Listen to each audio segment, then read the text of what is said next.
Shalom, hari ini saya mau ajak teman-teman, bahkan buat diri saya sendiri juga, untuk kita sama-sama belajar firman Tuhan. Amin.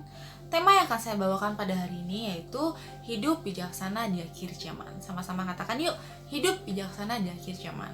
Dan di sini saya juga mau bilang sama teman-teman, jangan pernah merasa sendirian, jangan pernah merasa bahwa Tuhan gak ada, Tuhan ninggalin kita. No, tapi justru dalam keadaan saat-saat ini, Tuhan mau mengajarkan kita untuk menjadi anak-anak mudanya Tuhan yang bijaksana dalam menghadapi situasi kondisi apapun yang terjadi pada saat ini. Amin. Nah, makanya di sini saya mau bagiin untuk kita bisa menjadi hidup bijaksana di akhir zaman ini. Tapi bukan berarti masa pandemi ini akhir zaman ya guys. Tapi kita harus belajar menjadi pribadi yang bijaksana dalam menghadapi segala sesuatunya. Amin. Yuk kita buka Alkitabnya, kita baca sama-sama di Efesus 5 ayat 15 sampai 17. Firman Tuhan mengatakan, "Karena itu perhatikanlah dengan saksama bagaimana kamu hidup. Janganlah seperti orang bebal, tetapi seperti orang arif. Dan pergunakanlah waktu yang ada, karena hari-hari ini adalah jahat. Sebab itu janganlah kamu bodoh, tetapi usahakanlah supaya kamu mengerti kehendak Tuhan." Amin. Kitab Efesus ini ditulis oleh Rasul Paulus pada saat dia di penjara. Dan kitab ini ada untuk memperkuat keyakinan kita semua kepada Tuhan. Amin. Nah, di sini saya mau bagiin 3 syarat untuk kita dapat hidup bijaksana, untuk kita dapat menjadi generasi muda yang bijaksana di akhir zaman ini. Syarat yang pertama, yuk kita lihat di ayat 15-nya yang mengatakan bahwa karena itu perhatikanlah dengan saksama bagaimana kamu hidup. Janganlah seperti orang bebal, tetapi seperti orang arif. Jadi syarat pertama itu perhatikanlah dengan saksama bagaimana kehidupan kita. Menurut Kamus Besar Bahasa Indonesia, orang bebal diartikan sebagai orang yang bodoh, orang yang tidak mau menerima teguran maupun nasihat. Sedangkan orang arif diartikan sebagai orang yang bijaksana, yang mau memperlengkapi dirinya dengan pengetahuan-pengetahuan. Nah, justru di sini saya mau ajak untuk kita bisa menjadi anak muda yang arif, yang bijaksana.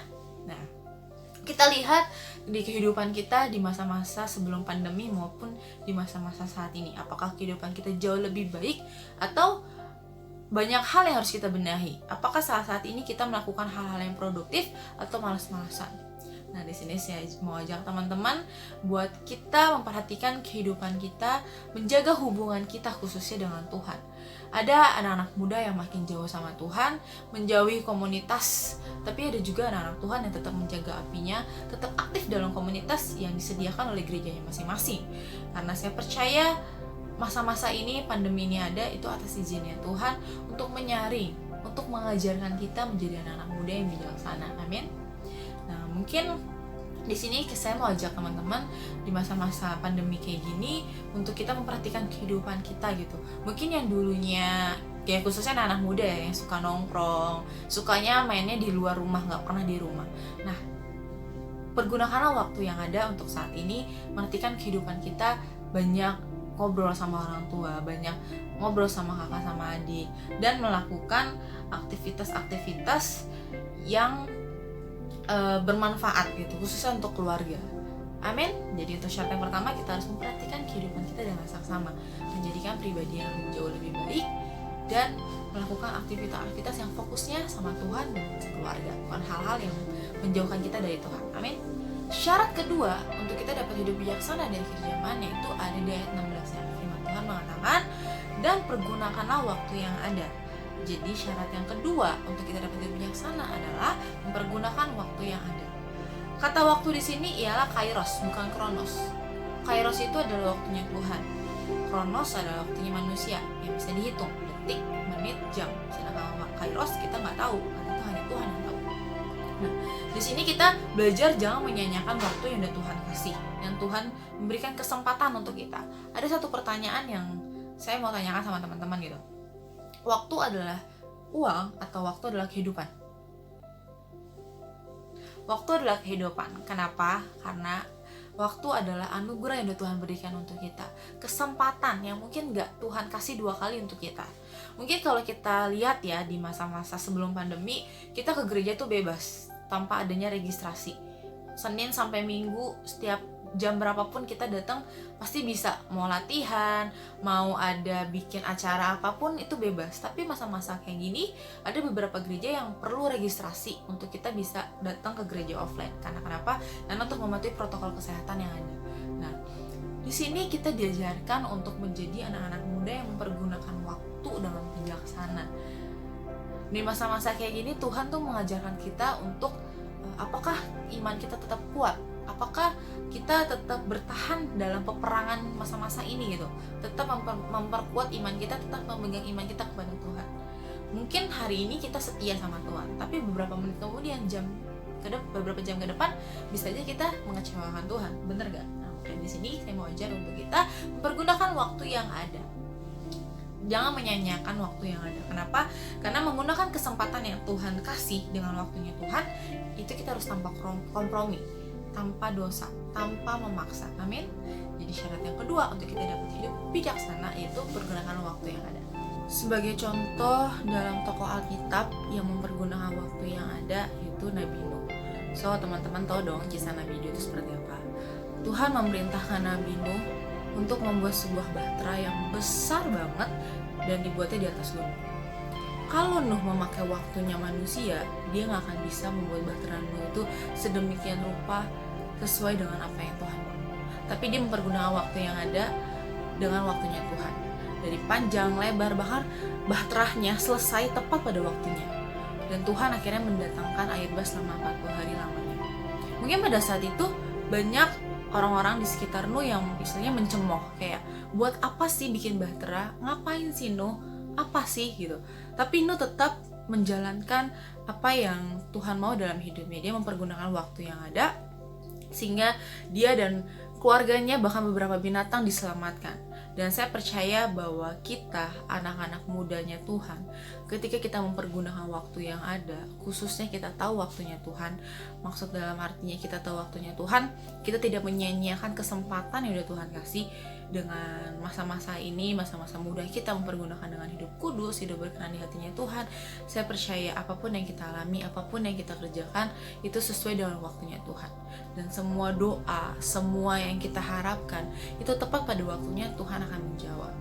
So, di sini saya mau ajak teman-teman, yuk pergunakan waktu yang ada. Jangan berleha-leha. Ini waktunya kita sungguh-sungguh dalam Tuhan, bukan hanya melayani, baik dalam melayani keluarga maupun sesama kita, tapi bagaimana kita menjaga hubungan kita pribadi sama Tuhan. Pergunakan waktu kita saat teduh sama Tuhan, lebih banyak baca Alkitab, doa pujian penyembahan dalam Tuhan.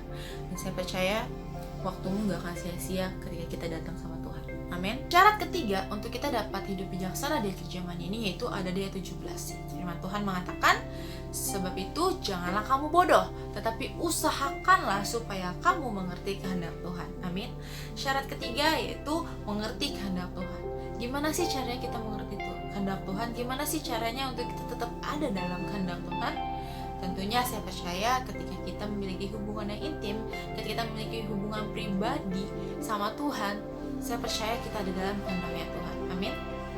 Nah, Tuhan tidak mau kita hanya menjadi pengikutnya aja, tapi Tuhan mau kita berkomitmen, kita tidak kompromi dengan dosa, dan kita menjalankan semua yang menjadi kehendaknya Tuhan.